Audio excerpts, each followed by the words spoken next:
Hi viewers, welcome to our channel. ప్రస్తుతం మనతో పాటు ప్రముఖ పొలిటికల్ అనలిస్ట్ డాక్టర్ దుర్గా గారు ఉన్నారు. వారితో ఒకసారి మాట్లాడదాం. మేడం నమస్కారం. మేడం మేడం వైసీపీ ఎంపీలు 4 ఉన్నారు కదా, వీళ్ళు కొంతమంది ఒక 2 దాకా బీజేపీలోకి వెళ్ళడానికి ప్రయత్నిస్తున్నారు అని చెప్పేసి వార్తలు అయితే వస్తున్నాయి. అయితే కాకపోతే దీన్ని ఇప్పుడు బీజేపీ వాళ్ళు ఖండిస్తున్నారు. అసలు వైసీపీ వాళ్ళు వచ్చిన మేము చేర్చుకోము అన్నట్టుగా సోము వీర్రాజు గారు ఇలా కొంతమంది బీజేపీ నేత అయితే చెప్పడం చూస్తున్నాం. మరి వైసీపీ ఎంపీల పరిస్థితి ఏంటి? వాళ్ళకి బీజేపీలో చోట్లేదు, టీడీపీ వాళ్ళు ఎలాగో తీసుకోరు అన్నట్టుగా ఉంది. మరి వాళ్ళ పరిస్థితి ఏంటి? మీరు ఏం చెప్తారు మేడం దీని గురించి?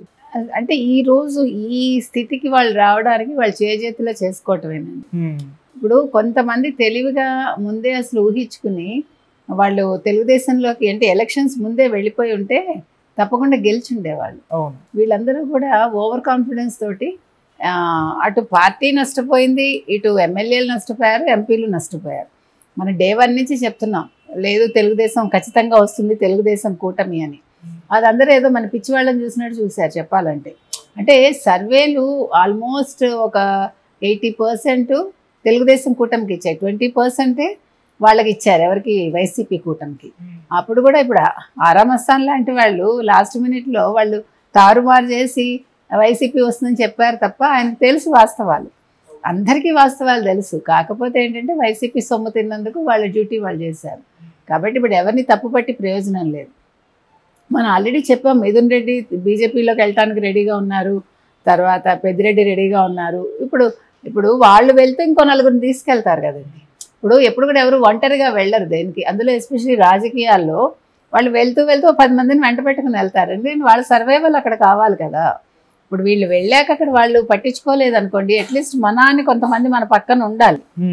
అది రాజకీయమైనా కావచ్చు, మనకి బంధుత్వం అయినా కావచ్చు. ఇప్పుడు మనం పెళ్ళికి వెళ్ళేటప్పుడు ఏం చేస్తాం చూడండి, ఒక్కళ్ళని వెళ్ళంగా వెళ్తే మనకు ఒంటరిగా ఫీల్ అవుతాం. అదే వెళ్ళగానే ఒక 4గురితో కలిసామనుకోండి, లేదు మన వాళ్ళతో వెళ్ళామనుకోండి, ఆ తీరు వేరే ఉంటుంది. అందుకని రాజకీయాలైనా అంతే. కాబట్టి వీళ్ళందరూ కూడా ఇప్పుడు పెద్దిరెడ్డిని తీసుకుంటే బోల్డ్ ఉంది, అక్కడ గొడవలు ఉన్నాయి, అవినీతి ఉంది, అక్రమాలు ఉన్నాయి. ముఖ్యంగా మైనింగ్, మిథున్ రెడ్డి అయినా పెద్దిరెడ్డి అయినా అదే సమస్య. మనకు తెలుసు పులివర్తి నాని ఏం చేశారు, 50 కోట్లు ఫైన్ వేశారు ఆయనకి. ఎందుకు? మైనింగ్కి వీళ్ళు చెప్పిన రేటు వీళ్ళకి ఇచ్చేసేయాలి అంటే ఆయన వినలేదు. మీకు ఇచ్చేస్తే నాకే మిగులుతుందని అడిగాడు ఆయన, కుదరదు అని 50 కోట్లు ఫైన్ అండి. సో ఆయన మీద దాడి జరిగింది. ఎక్కడికక్కడ మైనింగ్లంతా వీళ్ళే కదా దోచుకోవటం అంతా కూడా. మైనింగ్ అనే కాదు, వాళ్ళు అసలు నియోజకవర్గంలో ఎవరినైనా ఎదగనిచ్చారా, ఎవరినైనా రానిచ్చారా అంటే ఇండివిజువల్గా, అంటే వాళ్ళది అని ఒక రాజ్యాన్ని వాళ్ళు ఏర్పరచుకున్నారు. ఇప్పుడు మనం చూస్తూ ఉంటాం సినిమాల్లో, ఒక అండర్ గ్రౌండ్ డాన్స్ లాగాను, లేకపోతే ఏదో అట్లా ఒక మాఫియా గ్యాంగ్ లాగాను అట్లా తయారయ్యారు వీళ్ళందరూ. అంటే ఇసుక కావచ్చు, శాండ్గా ఇది మద్యం కావచ్చు, లేకపోతే ఖనిజం కావచ్చు, ఇవన్నీ కూడా వీళ్ళు చేస్తున్నవే. మనకి గుర్తుంటే మిథున్ రెడ్డి లాంటి వాళ్ళు ఎలక్షన్స్ ముందు మొత్తం మద్యం అంతా కూడా తను తీసుకుని తన దగ్గర పెట్టుకున్నాడు కదా. అంటే ఎక్కడ దొరకకుండా చేశాడు, మీకు గుర్తుంటే. ఓకే. ఈవెన్ అదేంటది కింగ్ ఫిషర్ బియర్స్ ఎక్కడా దొరకలేదు, మీకు హైదరాబాద్ కూడా దొరకలేదన్నారు. ఎందుకంటే ఎలక్షన్స్ ముందు ప్రతిపక్షానికి, అప్పుడు ప్రతిపక్షంగా ఉన్న తెలుగుదేశం కూటమికి మద్యం దొరకకూడదు, వాళ్ళు పంపిణీ చేయకూడదు. అంటే ఇప్పుడు బిర్యానీ మద్యం తర్వాత 300 ఇస్తేనే కదా వాళ్ళందరూ వస్తారు.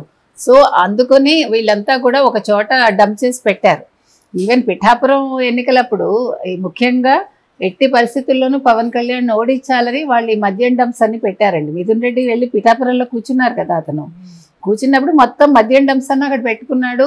ఓటికి 25,000 30,000 ఇచ్చుకున్నాడు అతను. కాబట్టి ఇప్పుడు మిథున్ రెడ్డి లాంటి వాళ్ళు సర్వైవల్ అవసరం. ఇప్పుడు ఈరోజు చంద్రబాబు నాయుడు గారు చాలా మంచిగా ఉంటున్నారు. మంచితనం వేరు, కేసులు వేరండి. ఇప్పుడు ఎంక్వైరీ మొదలుపెట్టాక వాళ్ళ మీద ఇప్పుడు అవినీతి చిట్టాలంతా బయటకు తీస్తున్నారు. ఇప్పుడు ఫైల్స్ అన్నీ తీస్తారు. మన ఎలక్షన్స్లో జరిగిన అవకతవకలు అన్నీ తెలుసు. ఇప్పుడు జస్ట్ 6,000 ఓట్లతోటే ఎంతో అతను నెగ్గాడు. ఎవరు? పెద్దిరెడ్డి. ఎందుకు నెగ్గాడు? 4 పెట్టెలు ఓపెన్గానే ఉన్నాయి, తాళాలు లేకుండా, మనకు తెలుసు ఈవీఎంలు నేను కూడా. సో వీళ్ళు ఎలా నెగ్గారో అందరికీ తెలుసు.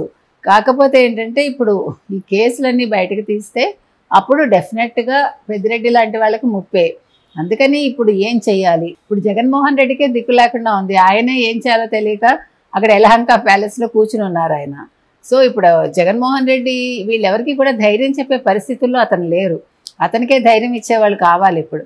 కాబట్టి ఆయన కేసులకే ఆయన ఏం చేసుకోవాలి, ఇప్పుడు సిబిఐ నుంచి ఎలా తప్పించుకోవాలి, ఈ టెన్షన్లో ఉన్నాడు ఆయన. అందుకే మొన్న మోదీ గారు అడగగానే ఎటువంటి కండిషన్స్ లేకుండా అన్కండిషనల్ సపోర్ట్ ఇచ్చేసాడు ఆయన 2 days ముందే. ఏది మొన్న స్పీకర్ దీనికి అసలు ఎవడైనా చేస్తాడా? ఈయన చంద్రబాబు నాయుడు గారు ప్రమాణ స్వీకారం చేసిన దగ్గర నుంచి మీరు ప్రత్యేక హోదా ఎందుకు అడగలేదు, ప్రత్యేక హోదా తీసుకోలేదు అని అన్నారు.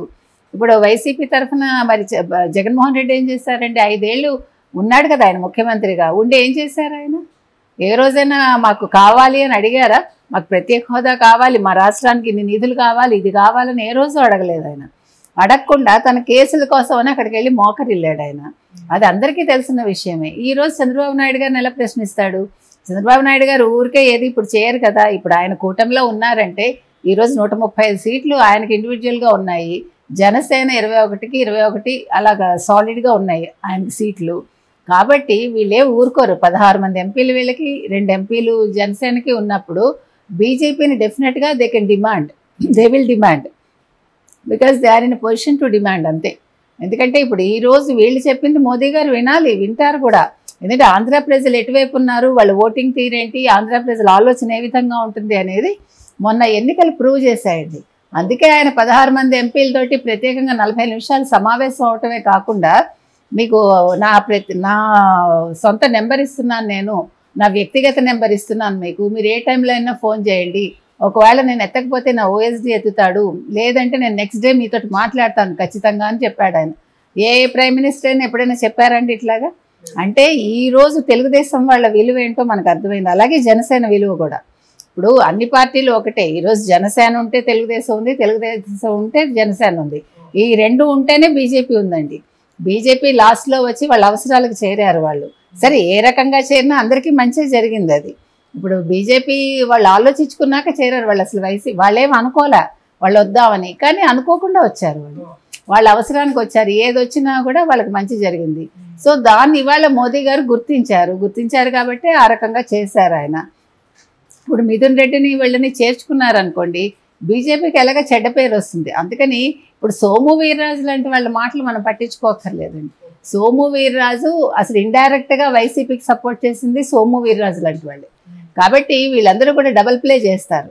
ఇవాళ సోము వీర్రాజు పైకి మేము చేర్చుకోమని రేపు పొద్దున చేర్చుకోండి అని అక్కడ మోదీకి చెప్పినా మనం ఆశ్చర్యపోకర్లేదు. కాకపోతే ఏంటంటే ఇక్కడ డెసిషన్ తీసుకోవాల్సింది అధ్యక్షురాలుగా పురంధేశ్వరి, అక్కడ మోదీ గారు, షా గారు తీసుకోవాలి. కాబట్టి వాళ్ళైతే ఒప్పుకుంటారని నేను అనుకోవట్లేదు. ఒకవేళ ఒప్పుకోకపోతే ఈ 4 ఎంపీలు ఏం చేయాలి అనేది మీ ప్రశ్న. వాళ్ళు ఏం చేయాలి? జనసేనకి వెళ్ళాలి. తెలుగుదేశం అలాగా తీసుకోదు. జనసేన తీసుకున్నా కూడా జనసేనకు వచ్చే నష్టం ఏమి ఉండదు, లాభం ఏమి ఉండదు. కాకపోతే ఏంటంటే వాళ్ళు నోరు మూసుకుని అక్కడ పడి ఉండటానికి ఒక అవకాశం కల్పించినట్టు అవుతుంది. అంటే ఇక్కడ మనం జగన్మోహన్ రెడ్డిని వీకెండ్ చేసినట్టు అవుతుంది. ఇంకా అతనికి అక్కడ ఉండదు కదా. ఇప్పుడు అతను వెళ్ళి పార్లమెంట్లో మాట్లాడే అవకాశం కూడా ఉండదు. ఇక్కడ ఎలాగా అసెంబ్లీకి రాడు ఆయన, ఏదో ఒక వంక పెట్టుకుంటాడు. మన వంక పెట్టుకున్నాడు, లెటర్ రాశాడు. ఇప్పుడు ఆ లెటరు వంక పెట్టుకుని ఆయన అసెంబ్లీకి వెళ్ళాడు. ఆయన నాకు తెలిసి 5 ఏళ్ళు ఆయన మొహం చూపించలేడు. అంటే ఆయన భరించలేడు ముందు, ఆయన నేచర్ అది. కాబట్టి ఎలా చూసుకున్నా కూడా ఎంపీలకైతే ఉన్న ఒక మార్గం జనసేనండి. అది కూడా కాకపోతే మాత్రం రాజకీయంగా వాళ్ళు సమాధి అయినట్టు. అంటే సమాధి ఇన్ ద సెన్స్ వాళ్ళు ఎంపీలుగా వాళ్ళు లోక్సభకి వెళ్ళొచ్చు, కానీ విలువ అయితే ఉండదు అది. అవును.